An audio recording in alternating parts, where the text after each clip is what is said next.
Iddaa qaama harka ishii irratti argamu iddoo kudhanii of mummuruudhanii tarkaanfii ama ofii ishii irratti fudhatte.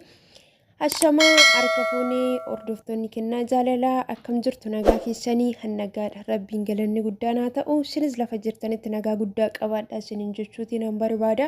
Haaraa kan dhuftan chaanaalii kanaaf subscribe gochuudhaan gara maatii keenyatti dabalamaa. Akkasuma immoo like share gochuudhaan yaada qabdanis immoo koomentii jala kaa'uudhaanii na wajjin turaa isiniin jedha. Namoonni seenaa jireenya keessanii nama barsiisuu kan danda'u mudannoof muuxannoo keessanii karaa keessatiin na dubbistanii obboleessa keessaniif qooduutii dandeessu isiniin jedha. Icciitiin keessan eeggamee ta'e gara yaada qabadhee dhufeetti yeroon darbu micayyoo dubaraa tokkotu jira. Micayyoon durbaa kun qaama harka ishii idda dhiiga daddabarsuu irratti iddoo 10 of mummuruudhaanii kan ishiin tarkaanfii amaa ofirratti fudhattee tarkaanfii amaa amma naga'u kana immoo akkamittiin ofirratti fudhachuutii dandeessi. Micayyoon kun hin maraatte moo micayyoon kun fayyaa miti jechuutii dandeessu jechuudha.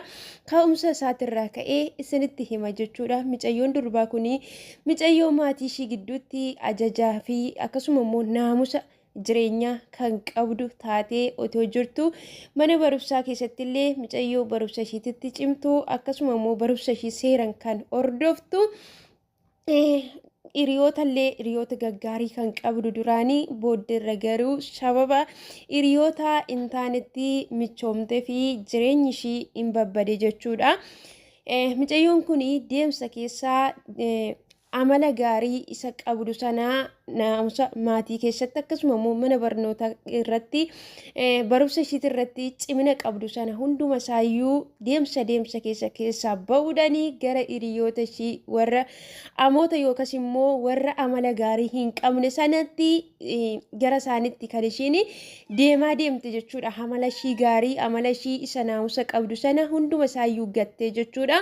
Murtoo harka ishii irratti jechuudha.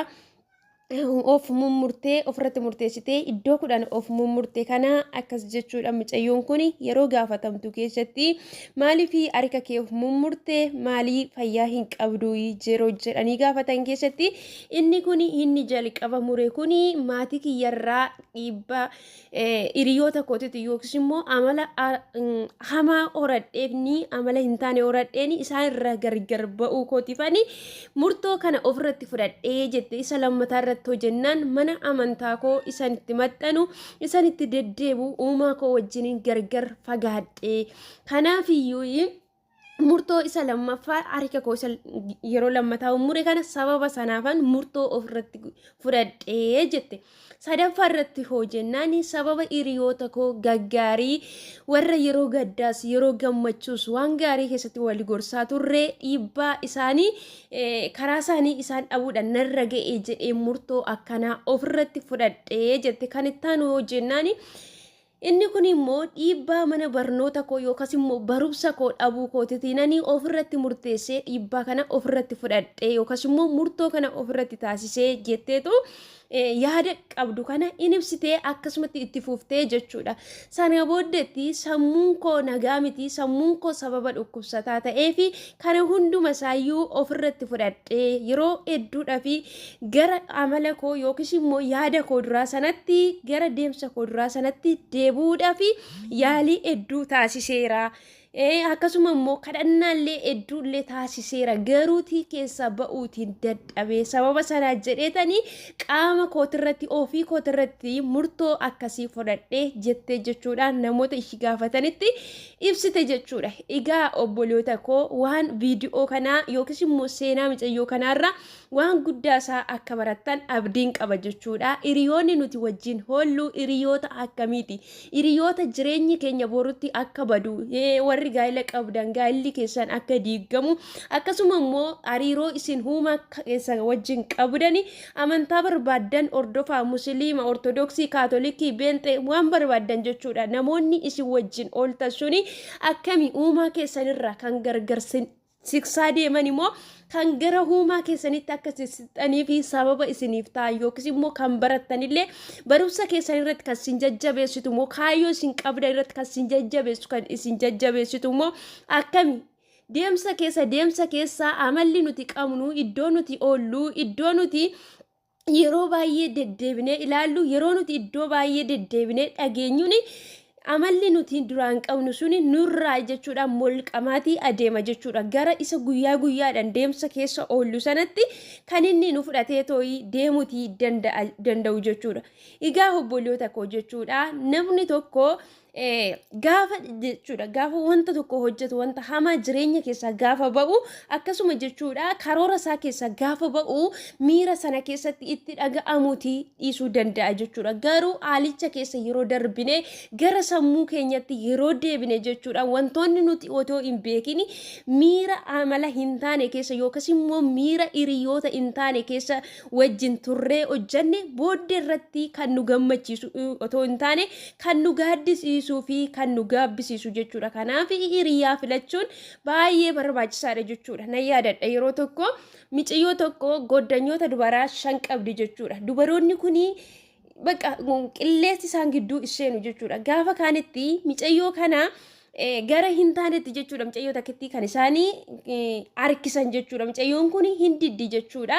Haa ta'uyyuu malee garuu guyyaa tokko harka isaanitti galfatan jechuudha. Harka isaanitti akkaataan isaan ittiin galchatanis meekaappii qabu jechuudha. Meekaappii qabu sana booddee micayyoon kun akka gara isaanii dhattee tooyi ishii wajjin akka deeman yeroo dhattee wajjin ba'anii akka deemanii fi gara ofii isaanitti ishii waaman jechuudha. Haa ta'uyyuu malee gara isaanitti harkisaa turan sana jechuudha. Hiriyaa dhiiraa kan ta'e tokko akkasuma immoo namni kun dhukkuba kan qabu jechuudha. Kun seenaa dhugaadha jechuudha. Wanta ofii kootii beekudha.